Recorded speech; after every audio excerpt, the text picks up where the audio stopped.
We have to understand that we are hiring out of the pool of high school graduates, people who are not applying for jobs as programmers at Microsoft.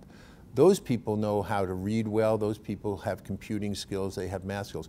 We're hiring at the entry level, and we're hiring people who don't qualify for a lot of those jobs. That's not to say exclusively, because obviously we hire lots of people who are doing this just in a transitional situation, but for example in the kitchen, we're not necessarily hiring people who can get those jobs, those upper level jobs. And if people can't read and if people can't do math skills, then we need to see to it that the education system is turning out a better product. We need to have a better employee who doesn't need as much training. The education system needs to turn out people with higher skill levels. There's no doubt that the better students are obviously going to get the better jobs. But there are lots of people who come out of school and they're basically going to take an entry-level job. But we need these people to be able to read. We need these people to be able to converse properly with customers. We need these people to be able to do basic math, to work on a point of sale system, basic computer skills. And in many cases, we don't have that.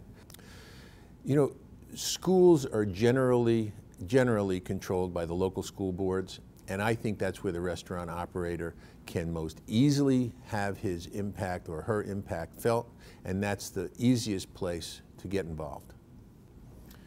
The restaurant industry should care about the education system in the United States for the same reason that anybody in manufacturing should care, anybody in transportation should care, anybody in retailing in general should care. I mean, why is the restaurant industry less of a leader, less involved in what happens to kids coming out of high school who can't read their diploma?